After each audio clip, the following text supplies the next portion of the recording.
right, back from break. So I want to say this chapter started out so promising. So we were going to generate some electricity, and I feel like in those first couple of slides we had already established how generators work, but that wasn't enough for the textbook. So they want us to go in and deal with Faraday's law and with, well, with Faraday's law, let's say. And that is going to be useful for us for some additional, we'll see some examples where that's going to become useful. So anyway, here we go. We've got another one of those square loops. Oh, it's a square coil this time. So not only do I have a square loop here, but there's 100 of them. And so the way we're treating this is as if all 100 loops are running basically the same path. I know that's a lot of loops. And so I've got all these loops set up, and I guess they don't have to be completely flat, because as long as the magnetic field is running through them, these 100 loops could be kind of stacked on top of each other, so they got a little thickness. And then what we're going to do is we are going to, here's our external force driving our generator. This is the opposing resistive magnetic force that we talked about earlier. And so here I am pulling this outside of the magnetic field. So it says that, oh look, it's the same size, 5 centimeters on the side. And it says now, that's a lot of resistance all of a sudden. Why 100 ohms? So this wire actually has 100 ohms of, it's not copper, or it's really thin copper wire. That's a lot of resistance. So maybe it's, like, iron wire or stainless steel wire or something. Anyway, we've got 100 loops. That's the size of these squares on those loops. And they add up to be 100 ohms. And notice that this is not being hooked up to anything external, the circuit. So what we're going to do is, as this side leaves, we've talked about this before, so as this side leaves, this side will no longer be experiencing a magnetic force. The charges in here will continue to experience the force. So let's just use the direct approach. I'm going to say this is a perfect example to not use Faraday's law, to use a direct approach, but maybe it's a good example to just come back and use Faraday's law just so we get some practice using it.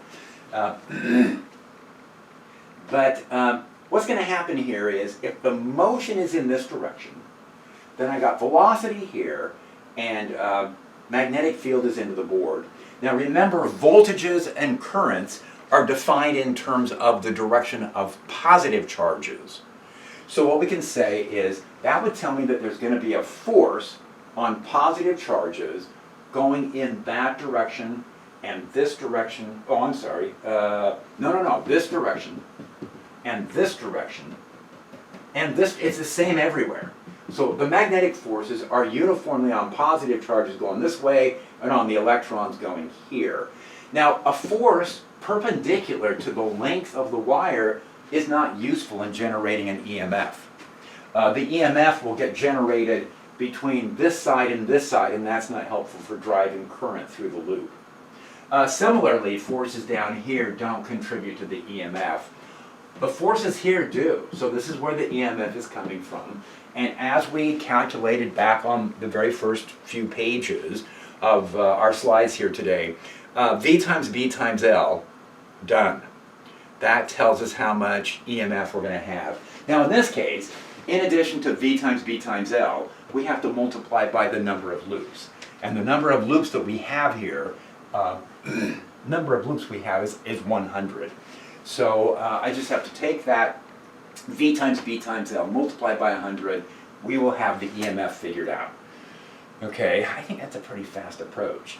Now what they are going to do is they're going to calculate flux and the rate at which the flux is changing and use that to determine the EMF, find out how much energy is dissipated. So let's do it. Let's do all this. Let's see what we come up with. Okay, so again, what I want to first of all point out is the direct approach, where you actually look to see where are the magnetic forces or where are the electric forces that are driving the current. That's what the EMF is due to. And what we just pointed out is that the EMF is only being generated here. This part's leaving the magnetic field region, so there's not going to be any EMF here. So what happened is, when it was moving through the magnetic field, let's take it back a ways. What happened is it was moving through the uniform magnetic field. Well, there was an EMF being generated here, and there was an EMF being generated here, and they exactly matched and opposed each other. And so as long as the entire loops are in the magnetic field, the EMFs oppose each other. When the leading edge leaves the magnetic field, then the EMF is only on this side. Now, if we keep track of the flux is B times A, and A as a function of time, now this is a little tricky, but A as a function of time can be written as the original total area 1 minus VT over L. What that tells me is by the time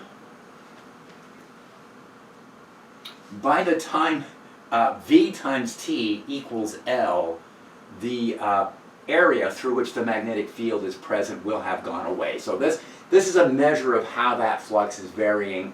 And then once it's left the entire region, then there is no flux after that. So the flux will just be 0 once it exits the field. Before it reached the edge, the flux was a fixed value up here, and then as it exits, the flux linearly drops, and then once it's outside, there is no flux. Now, we were told that N is equal to 100, L is equal to 5.00 centimeters. The resistance in the total length here is 100 ohms. The magnetic field is 0.600 Tesla. So let's take a look at, did they give us the 0.10 seconds, or did we introduce that? They must have told us how fast this is exiting. There it is, 0.10 seconds. Okay, got it. Right there, it takes 0.10 seconds for the entire coil to leave. And so that's going to tell us the speed. So the speed is going to be given by, it travels a distance of 5 centimeters in 0.1 seconds, and that works out to be 50 centimeters per second, or 0.5 meters per second. So the speed is 0.5 meters per second. Now when we look at the rate at which the flux is changing, the flux is given by minus, it's decreasing, B times L times V. And that comes from taking a derivative of this equation, but the bottom line is this is the rate at which the flux is dropping off. And so the EMF is going to be the minus of that, which is B times L times V. Oh, that's what we calculated using the direct approach. Now, that's just for one loop. If we want to include all 100 loops, and we do, then everything's got to get multiplied by the 100 loops. So that's 100 loops passing through a magnetic field of 0.6 Tesla, and the length of that side, over where the EMF is being produced, is 0.050 meters, and it's moving at 0.5 meters per second. That's going to give us a voltage of 1.50 volts. That's the EMF that we're going to be getting. Now it says that we get to move on from that because they've given us a resistance. So I've got this much voltage to work with, and it's being driven through a resistance of 100 ohms. And so that gives me 15.0 milliamps. How much power, what's the rate of electrical energy generation? And that would be the voltage times the current, and that gives me 22.5 milliwatts. So we can find out the EMF, or the voltage, of our generator, and we can use that with the resistance to determine how much current we're going to have, and then we can take the voltage times the current and get the power. Same thing we were doing back in, I think we started using some of these formulas back in chapter 25, right? Saying that the current depends on voltage, the EMF is just the voltage, divided by R, and the power is the voltage times the current. All right. Anything else we want to say about this? Oh, right. Notice, by using a direct approach, we were able to identify where this is being driven from. So that's the equivalent of it's the equivalent of a 1.5 volt battery, right? So I can take my 1.5 volt battery and substitute it right here with the positive terminal here and the negative terminal here, and it's going to be driving current in that direction. Okay, but instead of using the battery, we've designed this generator, and it's giving us the 1.5 volts. Now the EMF is concentrated right here. Where is the resistance? And it looks to me, the way they've described the problem, the resistance is uniform throughout the entire wiring. That's kind of interesting, right? We're used to thinking, oh, EMF is here, resistance is here. But in this case, the resistance is spread through the entire wiring. So the resistance is everywhere, or it's uniformly spread out. And so the voltage drops, for example, the voltage drops are going to be happening uniformly throughout the entire length. The voltage boost is going to be happening specifically along, it's 100 loops. So there's 100 of these where the EMF is giving the current a boost. Every time the loop comes through that section, it picks up the 1.5, a hundredth of that. So 1/100th of the net voltage gets picked up every time it goes through here. Okay. And then the voltage drops are everywhere. So even in the region where the EMF is being produced, voltage drops are happening through that region. Voltage drops, voltage boosts. Okay, this is a generator that we've been talking about. So here's one that's rotating. Now if you remember, back in chapter 21, maybe, we looked at electric motors. So we looked at torque acting on loops of wire moving through magnetic fields. And we said that's an electric motor. And what we're finding now is that our electric generators, they look a lot like electric motors. So the two are actually pretty closely related. This one's a generator. Okay, so we'll come back to discuss that a little bit more.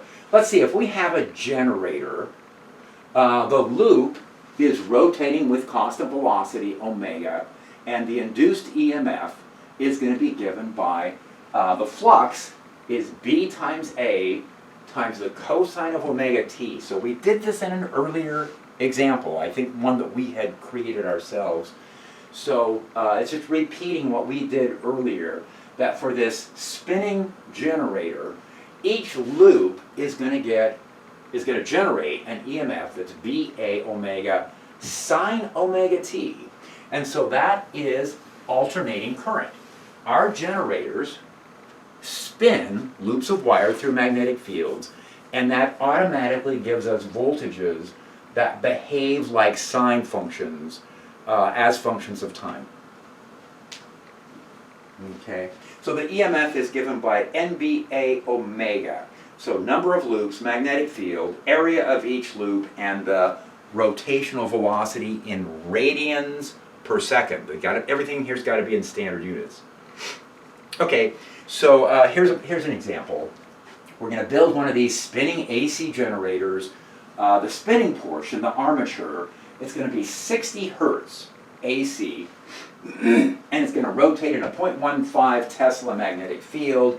The area of each loop is going to be, they gave us the area, 2 times 10 to the minus 2 square meters. So how many square centimeters? That's like 10,000, like 200 square centimeters, I think. So, something this size are the loops, but it's got to spin 60 times a second. It's got to make 60 rotations every second. Now, what they want us to do here, this is interesting, they want us to get a peak voltage. Now, if you remember back to chapter 25, I think it was 25, we talked about AC voltages. Our outlets are rated at 120 volts, but that's an RMS value.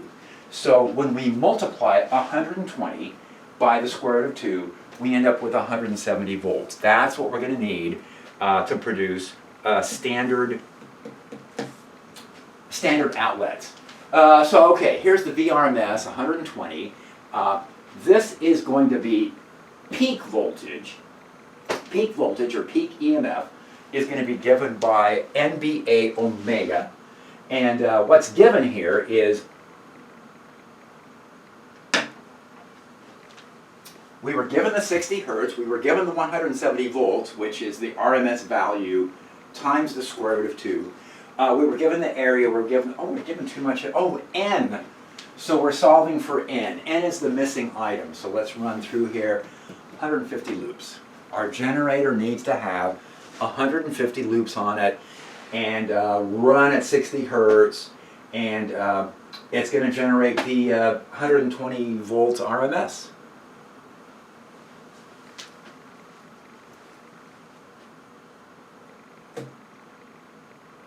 All right, now this is pointing out that what we could do, instead of generating an alternating current, what we could do is we could set up the contacts in a different way, where instead of reversing the direction, these loops end up in the same direction.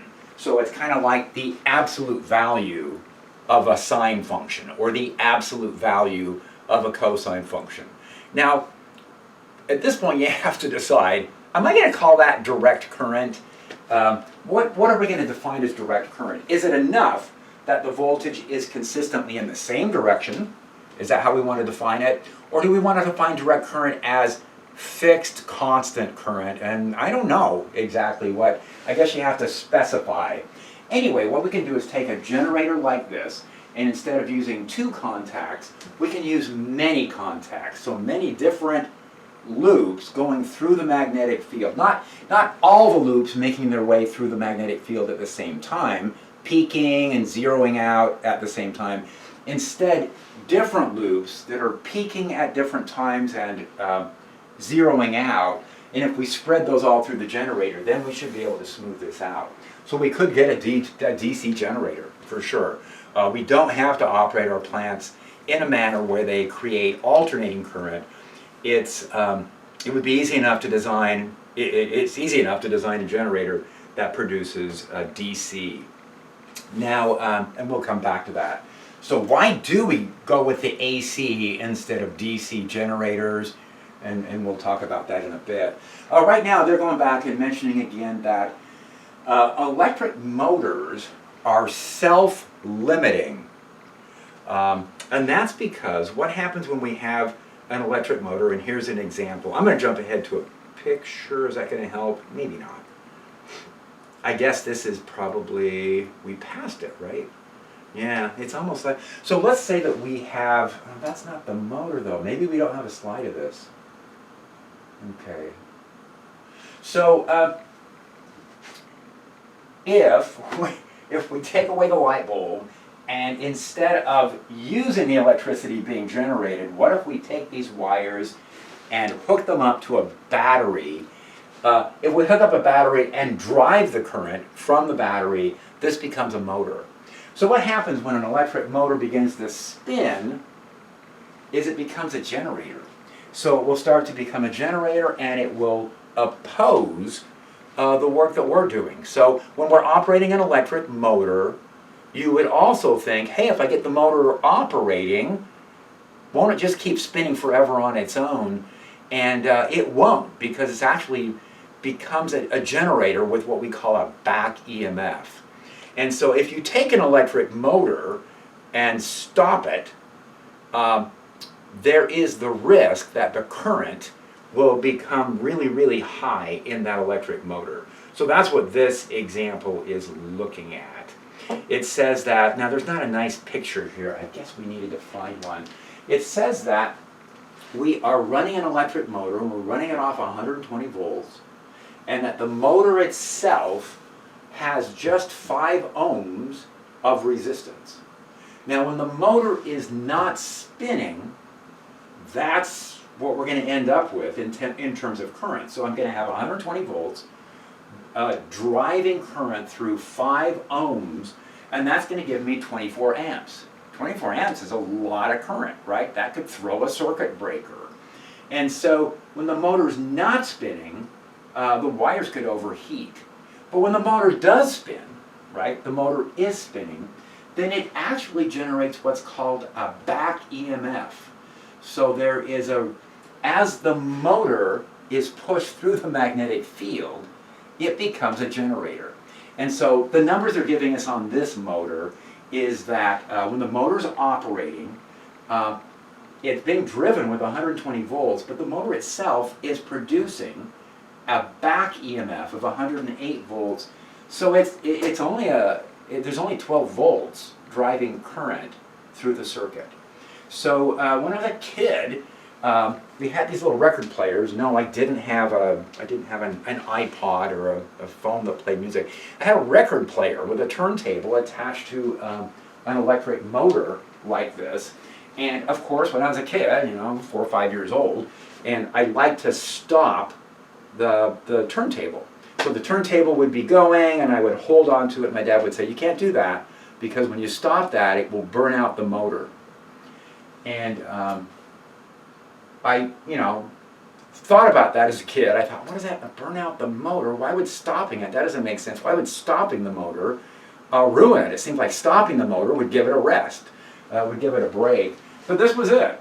And so as long as the motor's operating, there's a back EMF opposing the driving EMF, and that limits the amount of current. But if we stop the motor itself doesn't have much resistance, then the current can get really high and it can burn out all the wires.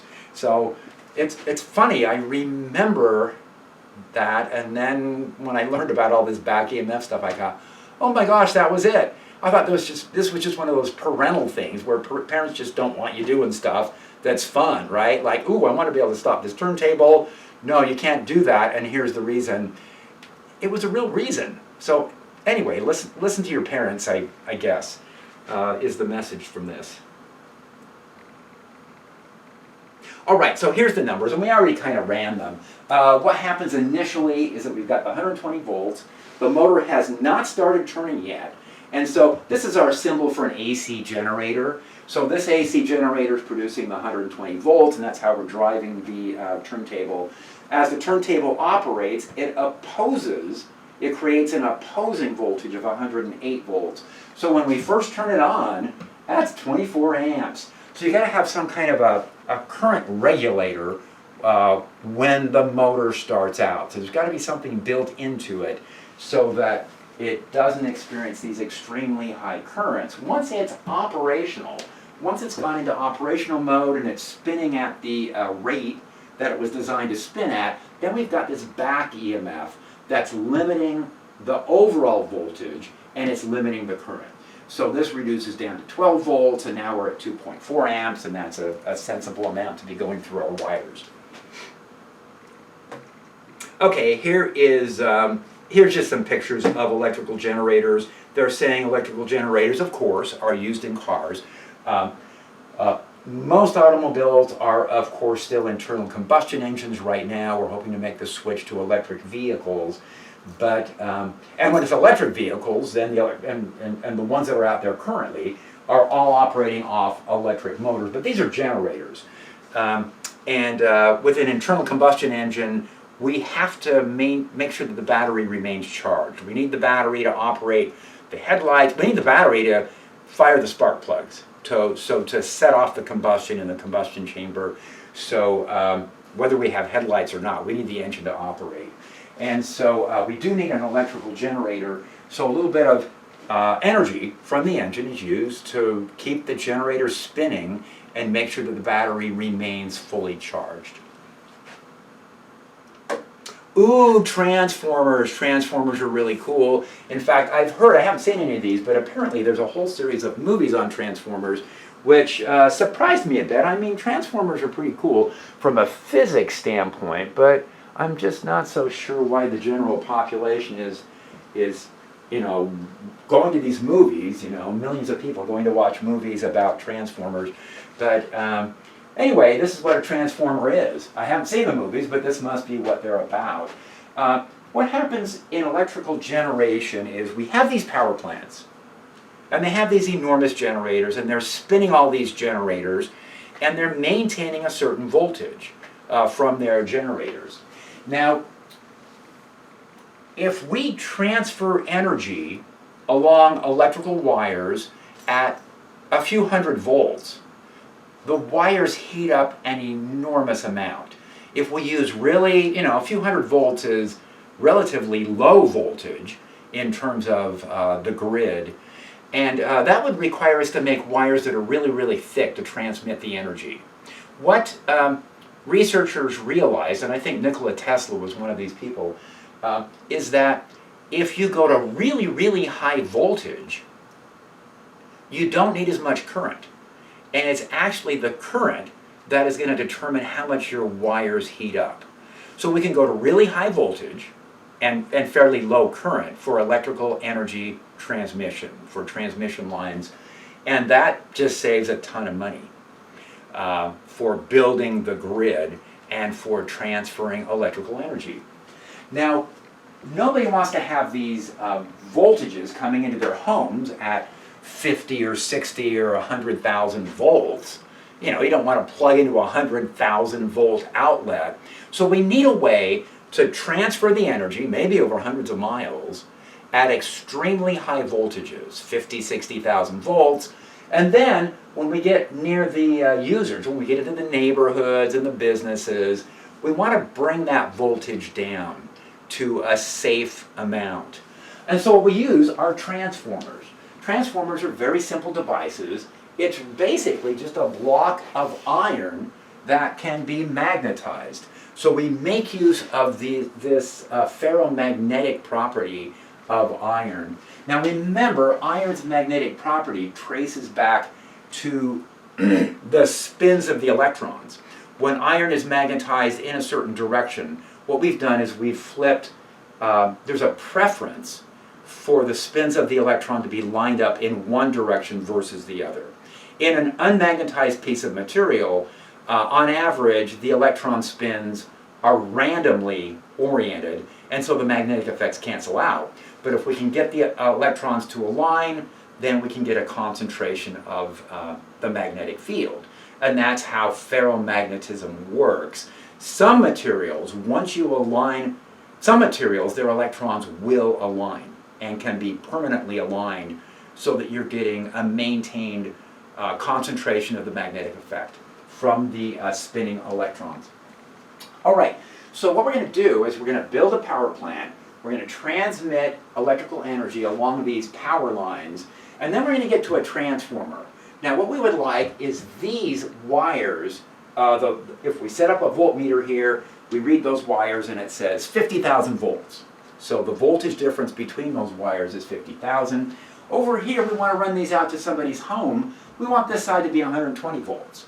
Okay, how do we keep that side at 50,000 so we can economically transfer the electrical energy and have this side at 120 volts so that it's a reasonably low enough value that having that voltage in our homes is going to be safe. And what we do is we do it all with loops of wire. So the number of loops on this side are going to be proportional to the voltage, and the number of loops here are going to be proportional here. And that's it. We just have to make sure that the ratio of the numbers of loops match up. Now we do have to make sure that there's a lot of loops on both sides. But now I think I've told the story backwards here, or I have the wrong picture actually.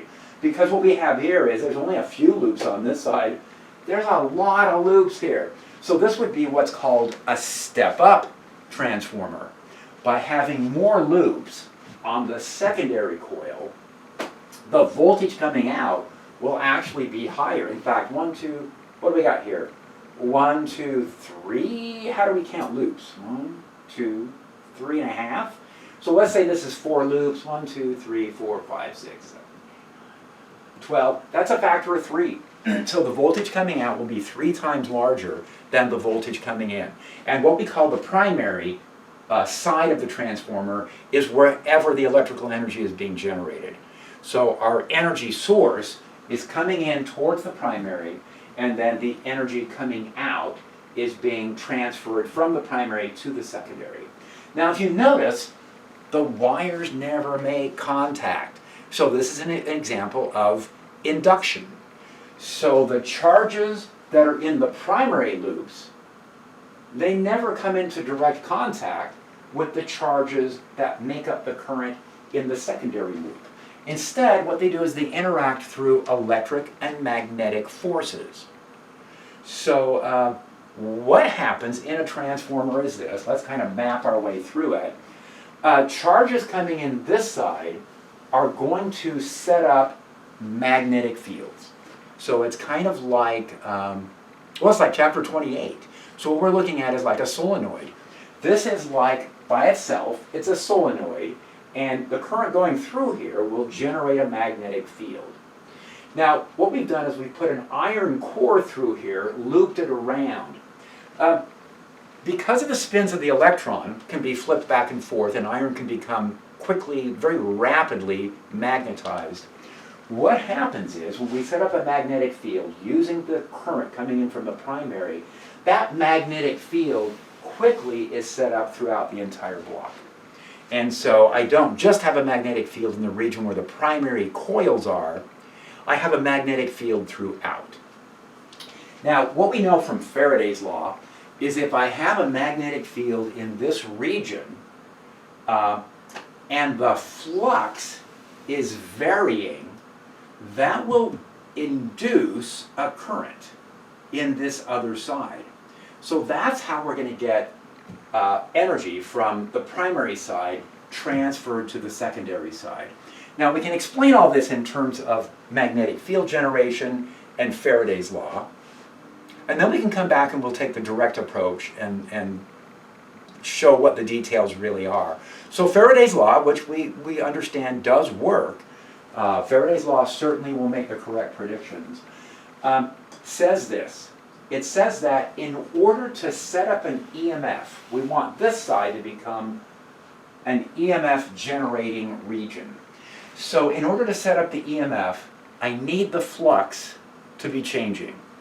But these wires, they're wrapped around the transformer. There's a certain cross-sectional area. There's a number of loops. But the flux isn't changing if the magnetic field is constant. My transformer won't work unless the magnetic field is varying. How could we get the magnetic field in the secondary to vary? Well, by running alternating current. And that's the justification for generating AC power, is that AC power allows the use of transformers. And by having transformers that we can use, that enables us to run the primary lines at 50 or 60,000 volts and then very easily drop this down to 120 volts when we want to. So what's driving this is we want to be able to transfer the electricity at very high voltages. That means that we want to be able to use transformers. Transformers require the currents to be alternating. So that's the drive for using alternating generators. All right, now let's take a direct approach and ask ourselves, because we said Faraday's law is great for making these kind of predictions, but what are the actual forces that are being set up on this side? Now, what happens,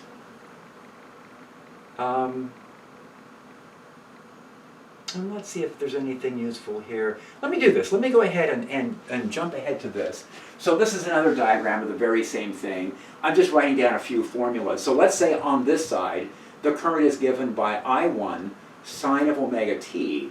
Well, if the current on this side is oscillating with frequency omega, the secondary will also end up with its current matching the same frequency. Whatever frequency I'm driving the transformer with on the primary will be the frequency that shows up in the secondary. So the first thing we want to recognize is the two frequencies will match. Now the iron core, or the iron loop that we've set up, is going to contain both the magnetic field set up by the primary side. Once current is in the secondary side, that will also be setting up its own magnetic fields. So that's kind of interesting, that even though the energy transfers from the primary to the secondary, what's going on in the iron loop is the magnetic field effect of both. So that's going to give us the net magnetic field. Now the magnetic field going through each loop on each side, really, there's a magnetic flux due to magnetic field 1, which is everywhere through that loop, times the area of the loop, and then magnetic flux 2. Each loop is going to get a magnetic flux 2, which is B2 times A. So each loop in the primary, each loop in the secondary is going to have a flux going through it that is flux 1 plus flux 2, the effect of both sets of magnetic fields. Faraday's law says that the EMF that we generate on this side, the EMF that's going to be set up on this side, is going to be minus N1 times d phi dt, the total flux. And on the secondary side, the EMF will be minus N2 d phi dt. We can cancel out the d phi dt's, and that's it. So transformers, and then we, I guess we drop the minus signs or they cancel. So the ratio of voltages is going to be given by the ratio of the numbers of loops. And so that's our starting point for analyzing transformers. So here's our picture. Here is the power plant. It looks like a coal-fired power plant, so we got to get rid of that and get something that is environmentally sustainable. So we say we got a power plant and we're generating current and we're maintaining the voltage on those power lines at 12,000 volts. Here is a step-up transformer. So it's saying that the generators themselves are initially setting up a voltage of 12,000. Look at that for transfer. I way underestimated this. So it's saying that these lines that are going, these high voltage transmission lines, are operating at 240,000 volts. So again, the higher we go in voltage, the lower the current that we are going to need to operate that. And it's the current that determines how much the wires heat up. So this could be a long distance, this could be 100 miles or something. And then we're going to run this at 240,000 volts. We're going to step this back down to, actually the voltage is going into the neighborhoods. We'll see how this is set up too. But they're set up so that there's a difference of 240 volts. So it's actually two sets of 120 that come in. That's standard for coming into homes and businesses and things. So we want to go from 240,000, and we first of all step down to a substation to 2400 volts, and then we have a local step-down transformer, which maybe you see in your neighborhoods up on the power lines from every occasional location. If you walk along and look at the power lines, there will be these little cylindrical boxes. Those are step-down transformers, local step-down transformers. So it can be that the wires going overhead, the high voltage ones are still at 2400 volts. And then it's only after these transformers that it's dropped to 240, and then we head off to the neighborhoods and the businesses and with the 240 lines. So you can see transformers made use in step up, and then in a substation, and then in a local transformer. So you can put transformers all through here as long as everything is operating on alternating current. So alternating current makes it really easy to boost the voltage and lower the voltage as needed. Here are the formulas. So the voltage on the secondary divided by the voltage on the primary, that ratio is just equal to the number of loops that we put on the primary and the secondary. Now, if we're assuming that these transformers are ideal, and what ideal transformer means is that the energy or the power coming in from the primary is transferred at 100% efficiency to the secondary. And transformers are pretty efficient. Transformers do not thermalize a lot of their energy. So they are able to efficiently step up or step down the voltages. Now, if the transformers are ideal so that the power in matches the power out, then that tells us that the currents, the ratio of current on the secondary to the primary is inversely equal to, or is equal to the inverse ratio of those numbers of loops. So voltage is directly proportional currents are inversely proportional. Here is a cell phone charger. They've given us some numbers here. What we want to be able to do is we want to be able to plug in a cell phone charger to a 120 volt outlet, and the charger itself needs to operate at 5 volts AC. And we're going to charge a 3.7 volt battery. Sounds like a lithium battery.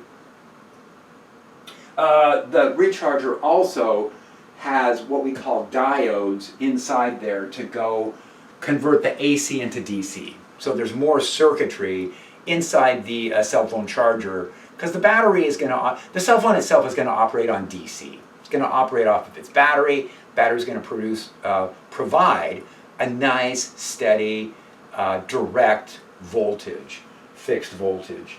And so we got to get that AC converted into DC for the recharging process. It says here that the secondary coil has 30 turns and that the charger is rated at 700 milliamps. Let's calculate everything. Here we go. So there's a transformer inside these chargers, and I've got these in the room right here. Here's my transformer for powering my MacBook right now. So there's a transformer inside this, and this is going to get plugged into a 120 volt outlet. And then on this side, it said this particular charger is operating at 5 volts. Now, what they've also told us, so I'm trying to show what things they've given us. And when I'm reading the problem, as always, I want to organize the given information. So they gave us this. They gave us V2, that's the secondary side. They said that the charger itself, I2, is rated at, the current of the charger is rated at 700 milliamps, and that the number of loops on this side is 30. Now here is what I was talking about. We assume that the transformers that we operate with are pretty efficient. I know when you touch the transformers or the chargers, they do get warm. So you know at least some of that energy is getting thermalized, but they're actually quite efficient. So we'll assume that the power in matches the power out, and that says that V1I1 equals V2I2. V1I1 equals V2I2. It's what I should have written here. I'm not sure why I wrote that. Oh, here we go. So the power on the second side is going to be 5 volts times 0.7 amps. Apparently the power coming out from the secondary is 3.5 watts. So 3.5 joules per second. Well, that must be the power coming in from the primary. And so what I can do is I can take N1 over N2 is equal to V1 over V2. What I'm going to need is a ratio of loops that have a ratio of 24. So that says on the primary side, I want to have 24 times as many loops. That would be 720. So the idea is to make this a step down. For a step up or step down, we're specifically looking at the voltages. I want this to be a step down transformer. It's going to step down by a factor of 24, and that says that the primary needs 24 times as many loops, and that's going to mean 720 loops on the primary because there's 30 loops on the secondary. All right, transformer problems are not so bad. This is pretty much, if you set them up systematically like this, you'll be able to get through any of the transformer problems that we run into. Now, what we've calculated this. I want to be able to find out what the current is on the primary side. So, so here we go, back to the power formula saying V1I1, because P1 equals P2, then V1I1 equals V2I2. That enables me to solve for I1, and that worked out to be 21.1 milliamps. So just checking things here, the voltage is stepping down by a factor of 24. That means the number of loops will be reduced by that very same factor of 24, but it means the current will increase by a factor of 24. And what that's basically saying is that the primary will have very little current, right? I'm plugging into this 120 volt outlet. That's a lot of volts, I don't need much current for my recharger. So the voltage on the current on this side will be really, really low. All right, so the current here will be 24 times as large. Okay, last question on this example. See if you guys think about this. Are these peak values or are they RMS? And for the formulas that we've set out for transformers, do I need to use peak values or do I need to use RMS? Now, the formulas we have here will work for either case. Either everything is in peak values or everything is averaged. And the standard that we work from all the time with AC is to use RMS and average values. So the powers, did we ever solve it for the power? We did. That's an average power. This is AC, so it's alternating between 0 and 3.5 watts. The voltages are going to be RMS. This is kind of an indication right there. We know the outlets, our electric outlets, which are rated at 120 volts, that's an RMS value. So if this side of the transformer is RMS, that's RMS. And if we're working with voltages RMS, then we must be thinking in terms of RMS for the currents as well. Okay, and that is the standard. So the default is if you're given a voltage or a current for an appliance, the standard is by default RMS unless stated otherwise. Okay, that was our transformer. Here are some transmission lines. It says that we want to transfer 120 kilojoules of energy every second. So that would require a power of 120 kilowatts headed out to this town from a power plant. It's 10 kilometers away. Transmission lines, look at that. The transmission lines covering that 10 kilometers, it's two of them, have a total resistance of less than an ohm. So if we make the power lines wide enough, they won't have that much resistance. So we can get a conductive material and run it. I mean, the power lines aren't going to be copper. I don't know if copper has the durability, but what are power lines? Steel, I would assume, just because to make them really, really sturdy. And then we have to find out what the resistivity of steel is to see if that makes sense. All right, what happens if we transfer the power at 240 volts, or if we boost it up to a really high voltage of 24,000 volts? So let's see how the thermal energy losses compare and see why there's such a large motivation to operate at high voltages. So the thermal energy that's generated in the wires can be written as R times I squared. Now, we had different formulas for power. The wires are basically resistors. And we had different formulas for that. We said we could do V times I, or we could do V squared over R, or we could do R times I squared.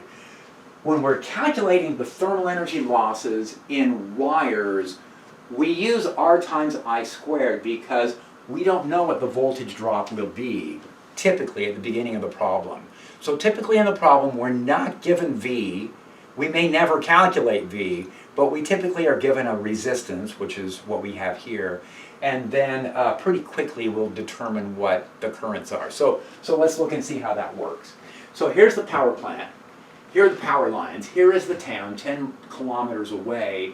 The power coming from the power plant to the town, the rate at which energy is being transferred is 120 kilojoules per second. So 120 kilowatts. Now the voltage of the energy showing up in the town, we're going to say is at 240 volts. So that says the current in the secondary of the transformer, I can take that power, divide through by the 240 volts. I'm going to need a combined 500 amps of current. Ooh, that's going to take care of about 10 homes, 5 homes, if they turn on their electric ranges and their hair dryers. Anyway, 500 amps of current coming into the users. And that's the power of the town, is the 120 kilowatts. Now, let's look at what's going on in terms of the same amount of power, 120 kilowatts, would require just 5 amps. So what happens is, in the town, or in the transmission, I guess is what we're talking about. So the town only wants the 240 volts.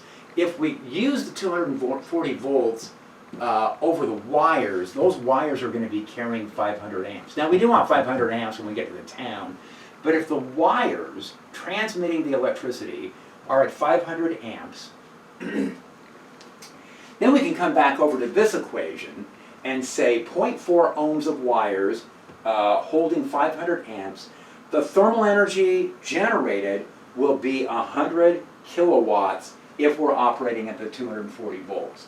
Let's see, how much energy is going to the town? Well, that was 100. The intention was to get 120 kilowatts going there, but look, we're going to lose 100 kilowatts in the wiring. That's how much the wires are going to heat up.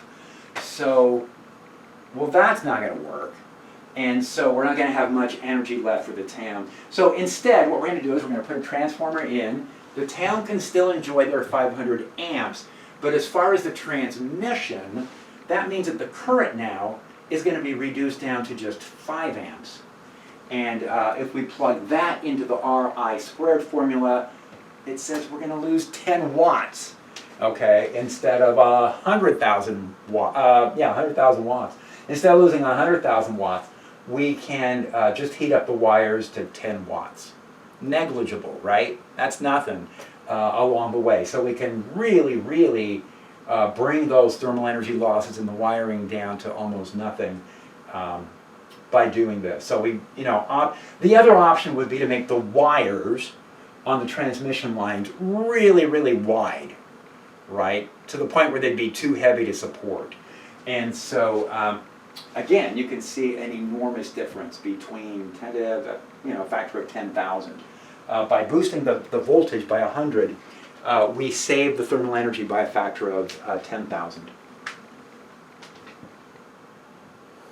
All right, we are getting close to time here, but I think we're wrapping things up in chapter 29. So I hope this has been an interesting chapter, because a lot of this does apply. Every day when we're plugging something into an outlet, or every day we're, plugging into an outlet, let's say, because that's where the electricity being generated is coming from the power plants. We plug in, we just assume that energy is going to be there. Now, I hope we understand a good portion of the details behind all that. Household voltage. So household voltage is set up this way. This is the 240 volt line coming in that we talked about. Now the wires coming into the house, there are 3 lines coming into the house, and what we set up, what the PG&E sets up, are 2 hot lines. I've listed those as black and red, and a neutral line which is white. And what they do is they maintain 120 volts between neutral and each one of the hots. Now the hots are attached to this transformer. This is a 240 volt secondary in the same orientation. So what that says is the difference between these 2 wires is 120, these are 120, but this is 240. And so some of our appliances are going to need to have 240 volts to operate from. And so this allows us to set up, I can take 2 of these wires and connect up a standard outlet at 120, but I can take these 2 wires whenever I have a high power appliance like an electric range or an electric water heater, and I can get the 240 volts from that. Okay, actually there's one more topic we have to talk about, so I am going to go on just a bit longer, and that is kind of through this chapter and the next couple chapters. There's a lot of talk about magnetic fields or magnetic fluxes creating electric fields, and that's just not true. It's kind of a mantra that we have gotten used to saying. It's one of those things you get used to saying, and then when you stop and think about it, you go, but that's not true. It's not that magnetic flux produces the electric field. So what we can say is that a changing magnetic flux whatever there is that changes the magnetic flux at the same time produces an electric field. So here's another version of Faraday's law. Instead of an EMF on the left side, now we're talking about electric fields that are generated at the same time magnetic fields are being varied. The two effects are correlated, but it's not that one causes the other. Okay, so I think, what is it, English 5 is called critical thinking or something. So I think in those classes what they talk about is causation is not the same thing as association. So what happens is this: if we have wires where we are varying the current, those charges are accelerating. So I have charges that are accelerating in those wires, and typically it's AC, and we just accelerate them back and forth. So it's an oscillation procedure. In any case, anytime I have accelerating charges, those accelerating charges will produce varying magnetic fields, and that will produce varying magnetic flux. So the accelerating charges produce varying magnetic flux. At the same time, they produce what we call acceleration electric fields. Now, what textbooks like to say is this causes this, but that's not correct. So what's happening is we can trace back the varying magnetic fields and the electric fields both to the fact that I have a bunch of charges that are undergoing an acceleration. Okay, just to get the causation correct. So here is Faraday's law, and when we look at the equation, we can go, oh look, whatever's on the right side is causing what's on the left, and I want to cross that out and say, no, what's happening is that these are two things that are always correlated. When one of these things happen, we find that the other one happens at the same time. They're both coming from a common source or a common cause. So these arrows are showing the direction of causality. What's causing what? All right, so what we've identified in this chapter is there's a couple different ways that we've shown that we can generate electricity. One of those is by having charges that are undergoing an acceleration. Charges that are accelerating create what we call acceleration fields, electric fields, and at the same time they're creating these varying magnetic fields.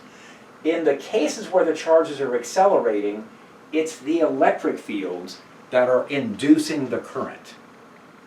So electric fields are being set up and the currents are being induced by electric field. Currents are not induced by varying flux. Flux is just a calculation we do. We either need an electric field or a magnetic field to induce a current. In this case, these are electric fields. Charges in conductors, this is how we started the chapter. The other option here is that charges in conductors that are moved through a magnetic field, those charges will experience a magnetic force. So what's interesting with Faraday's law is Faraday's law accounts for both effects. We can either work from accelerating charges, as we've set up here, or this calculated flux also accounts for conductors moving through a magnetic field. In case number one, it's E fields that are inducing the charge, acceleration E fields. In case two, it's magnetic forces. So in case one, it's electric forces coming from electric fields, and in case two, it's magnetic forces coming from magnetic fields that are creating the effect. Okay, so I want to take just a couple quick minutes. We'll see this again in the next couple chapters. But what we've looked at so far are what are called velocity fields. And these are the formulas we've worked from. What's out there that we haven't looked at so far, not much, we may have mentioned this, is that there are also fields that come into play when the charges are undergoing an acceleration. And we're going to find out that these fields have really interesting properties to them. And this is the formula for the electric field, and that's the one for the magnetic field. And we'll see this in some more, future chapters. So, but we may be referring back to these as a reference very quickly. The velocity fields, the electric fields are directed away from the charge. The magnetic fields are these right-handed loops. So that's the orientation based on the velocity of the charge. If the charges are also accelerating, or if they are accelerating, then they also produce magnetic fields based on the acceleration. And these are also right-handed loops. So the directions of the magnetic field due to the velocity of the charge and the field due to the acceleration of the charge are both in the same orientation, sort of. But the electric acceleration fields are quite different. If I have a charge accelerating in a direction, the electric fields wrap around the charge in the opposite direction. So it produces electric fields surrounding that charge that's accelerating. There will be electric fields produced opposite to the direction of the acceleration. And we'll see that the electric acceleration fields produce some pretty interesting effects.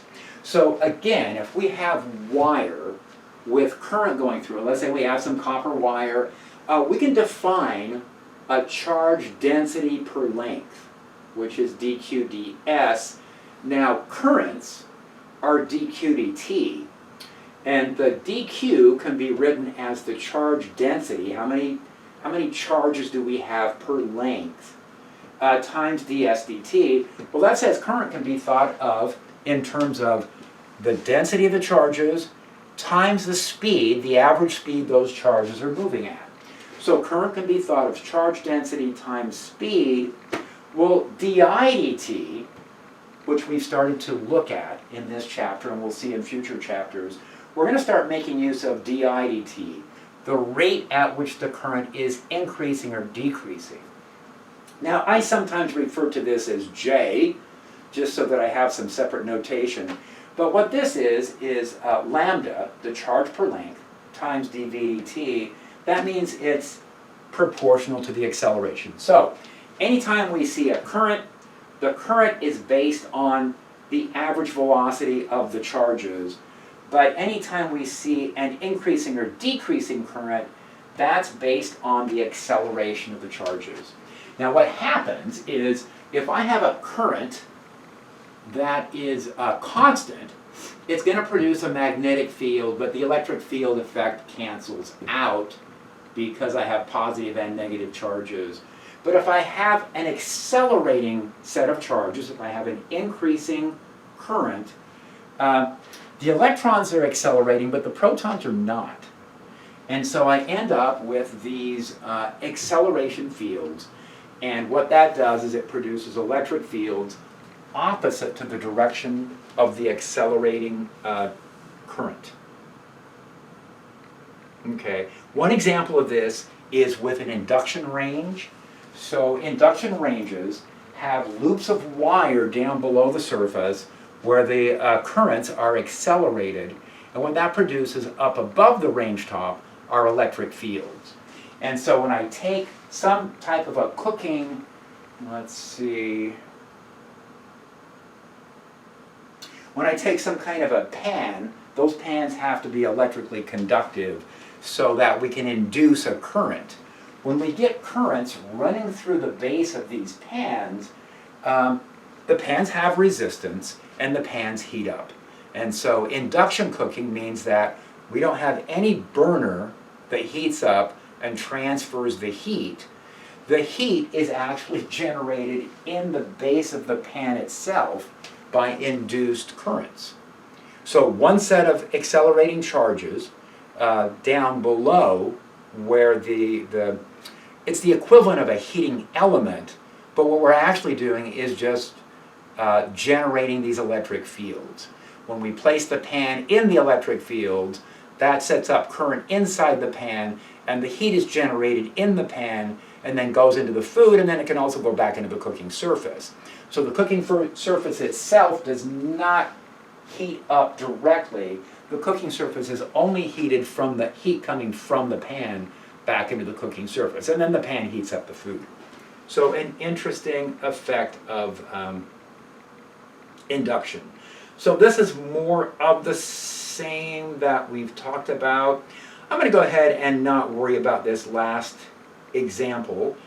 This is looking at electric fields that are set up in solenoids. The last example we have here is a microphone. Is talking about how a microphone, here's one design for a microphone. We set up a fixed magnet, we've got a magnetic field here, and then we have a bunch of wires onto a diaphragm. When you're speaking or using a microphone, then this diaphragm oscillates back and forth. And what that's doing is it's taking the charges inside the wire and moving them back and forth inside a magnetic field. And as we saw right at the beginning of this chapter, that's going to generate a magnetic force, that's going to induce a current. So we can induce a current in the wires from the mechanical motion of the diaphragm going back and forth. All right, I'm going to stop there. Thank you for your patience. We went over just a bit. But we'll get a chance to come back and reinforce some of these examples with the accelerating charges.